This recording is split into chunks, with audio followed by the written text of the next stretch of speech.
Asubire kubaramutsa no kubakaze mwese abanywanyi bacu muri ko marabana natwe makuru n'ibiganiro vy'amitsi yose tuba turiko turabashikiriza uyu no mwanya w'amakuru agezwe ko ariko aravuga cane ga mu gihugu c'u Burundi ndaza kukubwira amakuru atandukanye ariko aravuga mu bimenyesha amakuru ivyagiye biratangazwa n'abategetsi ndetse n'ibindi vyose biriko biragarukwa ko cane irya nino iraheze irubatswe isoko nkuru ya Bujumbura hari haheze imyaka abantu bibaza gituma isoko nkuru ya Bujumbura yahiye leta ikemera ko igiye guca yubaka iryo soko ariko bikaba akamizwe n'ingoma. Perezida Ndayishimiye ahejeje gutangaza ivyo kubaka iryo soko nkuru ya Bujumbura turaza kubigaruka ko muri kano kanya hano makuru twabateguriye ivyo navyo birimwo.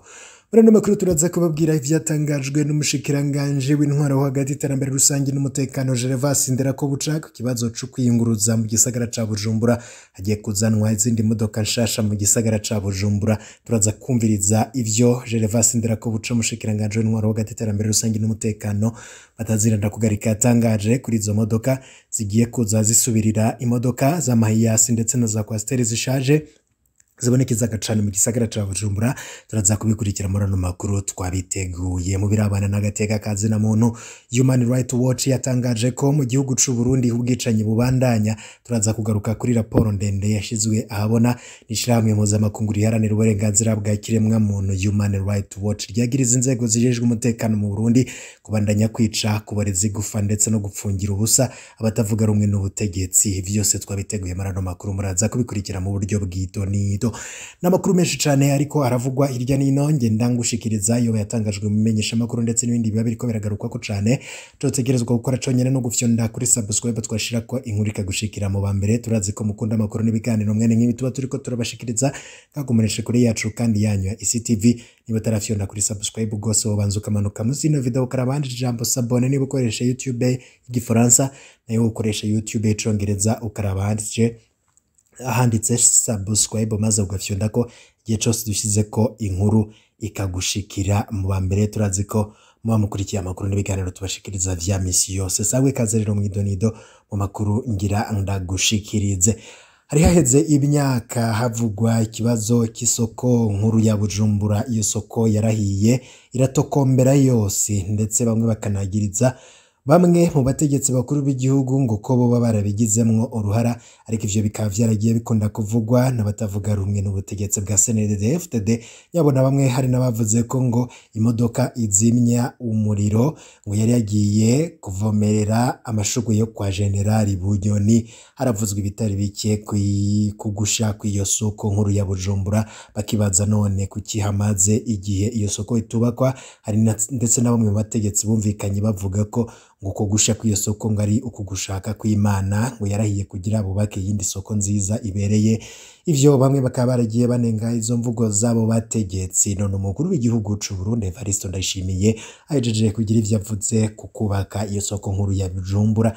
Kibazo cyo kubaka hahoze isoko nkuru kaba cagarutse mu nama nshikiranganje mu gihe isoko nkuru ya Bujumbura imaze imyaka 9 itokombeye mu muriro wadutse mu gitondo cyo kuwa 27/2013. Umugambi wo kubaka ico kibanza wongeye kugaruka mu nama nshikiranganje hirongowe n'umukuru w'igihugu Evariste Ndayishimiye batazira General Neva kuri no wa 18 Rusama mu mwaka 2022. Umugambi wo gusubira kubaka inzu y'ubudandarizo ukaba wari umaze kuvugwa kenshi ariko ibikorwa bigateba gutangura nko mu mwaka 2020 aho amabanki yagiye hamwe na leta kugira ngo bubake ico kibanza.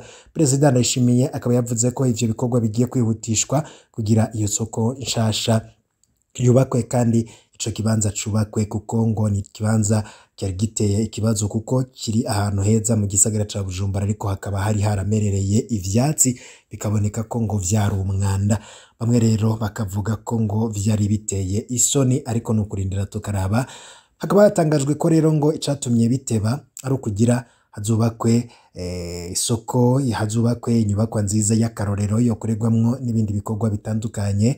Sivyo no kuba hakubakwa isoko gusa hakaba hakubakwa inyubakwa nziza cane ibereye igisagara ca Bujumbura kandi ishobora kugutuma abantu bashobora kuhakorera n'ibindi bikorwa bitandukanye vy'iterambere. No kurindira tukaraba ko bitazohera mu majambo kuko bivugwa ko abategetsi b'u Burundi batangaza ibintu ariko kubishira mu ngiro bikaba ingorane. Katurindire turabe ko ivyo bizoshirwa mu ngiro yubatswe iyo soko navyo vyoba ari vyiza, ariko no kurindira tukazokwemera ko ivyo bavuga rukuri mu gihe bizoba bishizwe mu ngiro.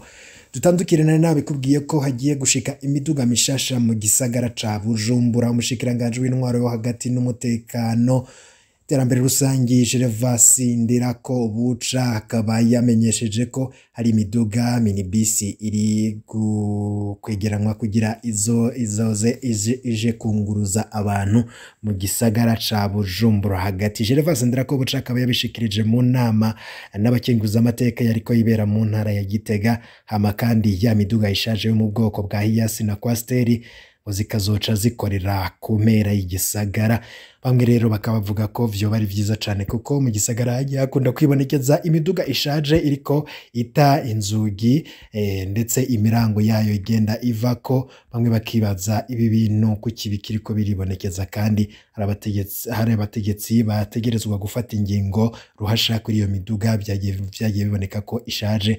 Gutyo rero Gervas Ndirakobuca akaba atanga inyishu avuga ko hari imiduga igiye kuza gukorera mu gisagara ca Bujumbura yoba igiye no gukemura ikibazo cy'ibura ry'amabisi yunguruza abantu baja mu bice bitandukanye vy'igisagara ndetse n'irya nino mu gihugu muri rusangi.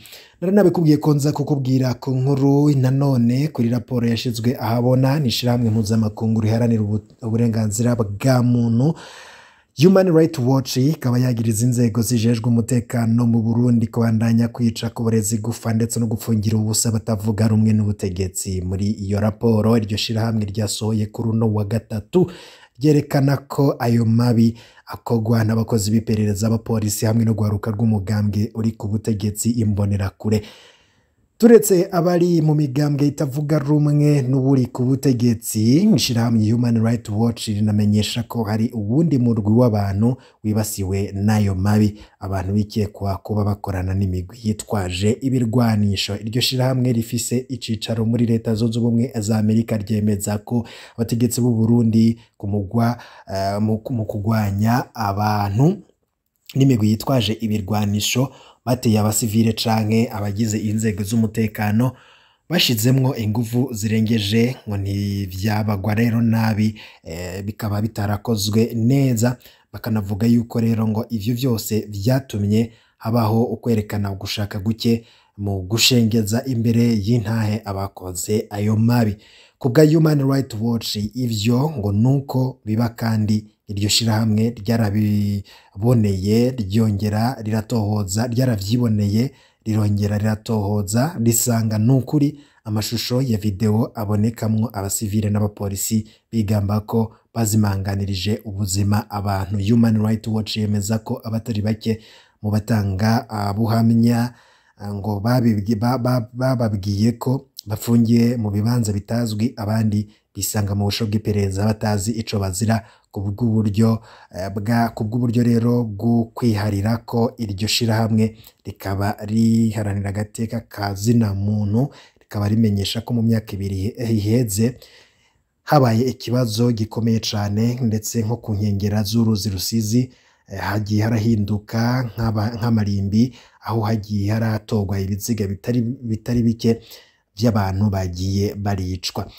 Ano makuru ndetse n'ibindi vyose vyatangajwe kuri iyo raporo katubikurikire. Ababizwa kuba barishe baratoteza ababorezi igufa bongera bafungira ubusa batavuga rumwe n'ubutegetsi n'abakozi b'iperereza, abapolisi hamwe n'urwaruka rw'umugambwe uri ku butegetsi Imbonerakure.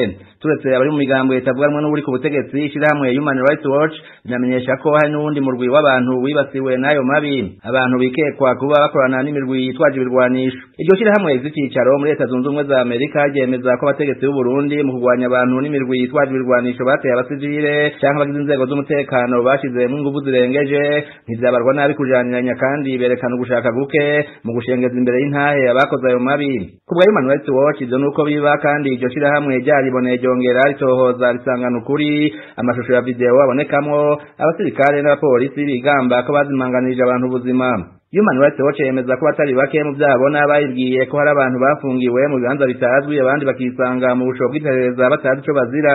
ku buryo bwagaragaye iryo shirahamwe rihanira agateka ka kiremwa muntu ritangaza ko mu myaka 2 iheze inkengera z'uruzi Rusizi rugabura Repubulika ya Demokarasi ya Kongo n'u Burundi zahindutse nk'akaburi gafubwamwo abantu kubera hadasiba gutorwa ibiziga.